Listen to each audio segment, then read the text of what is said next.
बिस्मिल्लाहिर्रहमानिर्रहीम। अस्सलाम वालेकुम प्यारे दोस्तों, कैसे हैं आप सब। उम्मीद करता हूं कि आप सब खैरियत से होंगे। दोस्तों ये मेरे पास है साको का इन्वर्टर। ये है दोस्तों 2 kV का और ये है 12 वोल्ट में। और इसमें जो फॉल्ट आ रहा है, फॉल्ट आप शो करवाता हूँ। इसको ऑन करते हैं, ऑन करके और इसका फॉल्ट देखते हैं कि फ़ॉल्ट क्या कहता है ये।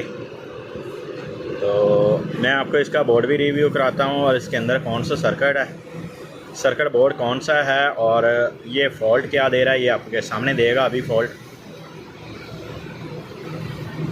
अभी सेंसिंग कर रहा है बोर्ड इसका। ये 09 का एरर आ गया इसमें, ठीक है। और जो इसमें बोर्ड लगा हुआ है वो कौन सा है, तो वो ये देखें। अभी तक इसके ऊपर रैपर शैपर लगा हुआ है मुकम्मल, लेकिन ये देखें इसकी कोयल भी जल गई है।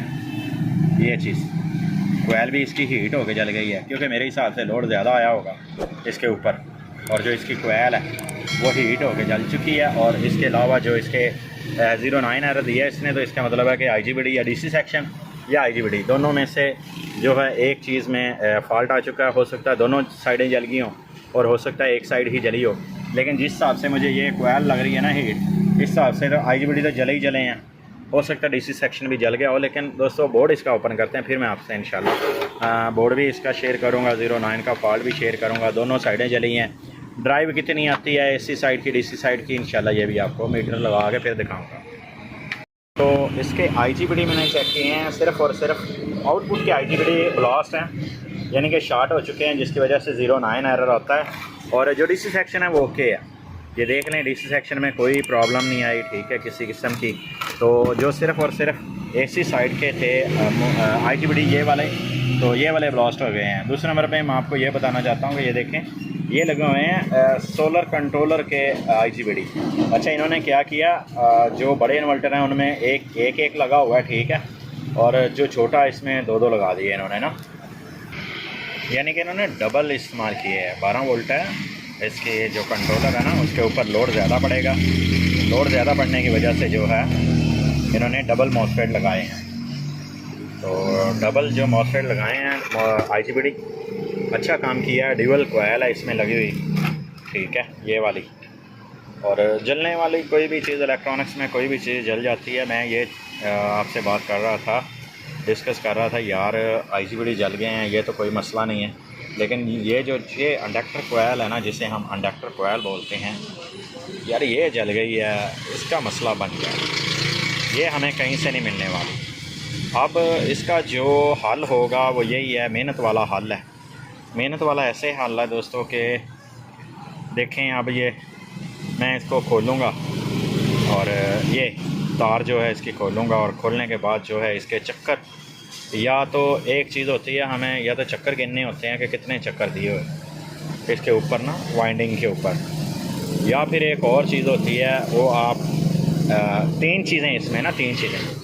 एक तो टर्नें, कितनी टर्नें इसके ऊपर हैं इंडक्टर कोयल के ऊपर, एक। दूसरे नंबर पे कितने HZ मिली की है ये, 2। तीसरे नंबर पे आपने इसकी तार निकालनी है। 2 देसी तरीके हैं। देसी तरीके यही हैं कि आपने तार निकालनी है इसकी। तार निकालने के बाद आप क्या करें, इसकी लेंथ देखें कितनी है, उतनी लेंथ की ही तार लेके इसके ऊपर बल दें। चौथा तरीका ये है कि इस तार की गेज और वज़न देख लें, कितना वज़न है, उतनी गेज की तार उतने वज़न में लेके इसके ऊपर वो लगा दें, बस। ये तो मेरे प्यारे दोस्तों जो इसमें IGBD थे दोस्तों, ये मेरे पास जेन्युइन थे पड़े हुए 60T40, तो वो तो मैंने इंस्टॉल कर दिए। जो सबसे मेरे लिए मुश्किल काम था वो ये इंडक्टर कोयल जो है, ये इसकी हैंडरी जितनी भी होती है हमने उतनी ही लेके आनी होती है, ठीक है। ये मैंने वाइंड की है, और ये अगर हम लूज़ वाइंड करते हैं तो ये इसमें करंट जो है वाइब्रेशन करना शुरू कर देता है, ठीक है। जैसे आप कहते हो कि फ्रीक्वेंसी एक जैसी नहीं रहती, HZ जिसे हम बोलते हैं ना, 50 HZ फ्रीक्वेंसी, वो एक जैसी नहीं रहती, हर्ट्ज़, तो वो ऊपर नीचे होते रहते हैं। तो ये देखें, मैंने मेहनत की है इसके ऊपर काफ़ी सारी। कंपनी वाले इसलिए दोस्तों जवाब देते हैं कि भाईजान ये नहीं बन सकता, इसलिए कि इसकी कोयल जल गई है और आप कहीं और पे जाके ट्राई लगाएं। ये क्योंकि कंपनी वालों के पास इतना टाइम ही नहीं है, तो इसकी कोयल ये दोबारा वाइंड करें और इसकी हैंडरी देखें कितने हैंडरी की थी और उतनी ही वापसी होनी चाहिए और टाइट होनी चाहिए। ये चीज़ें जो है कंपनी वाले नहीं करते।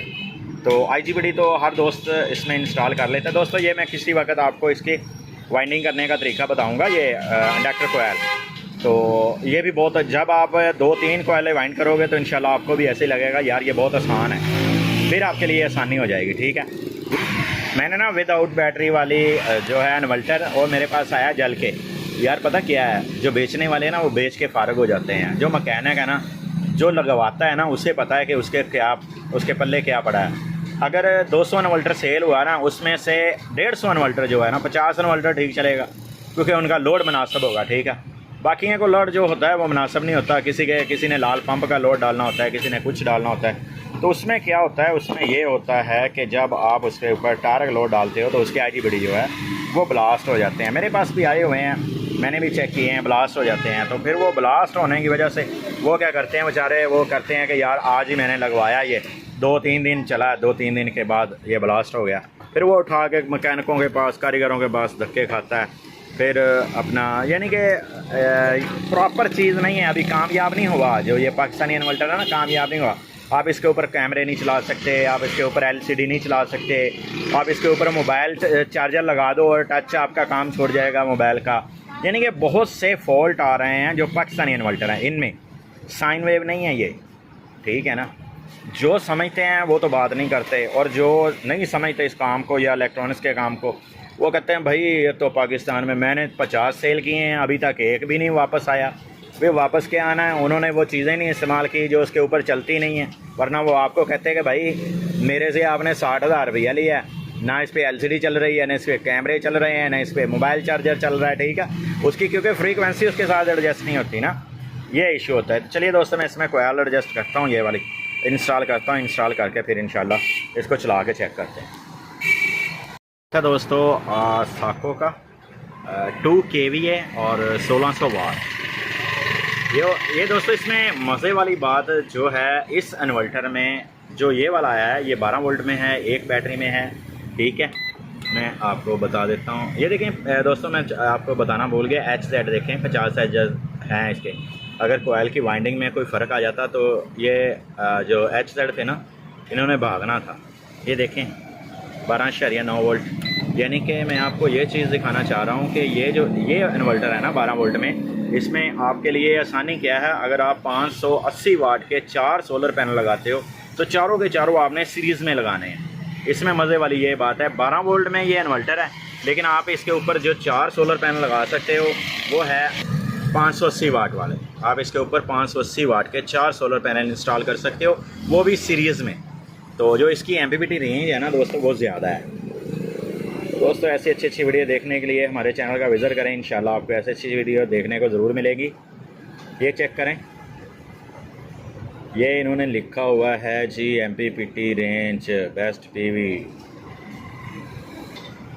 ये दोस्तों बेस्ट PV रेंज जो है 120 वोल्ट से लेके 400 वोल्ट तक है, और 2000 वाट इसका जो कंट्रोलर है, इसकी रेडिएटर पावर जो है वो 2000 वाट है।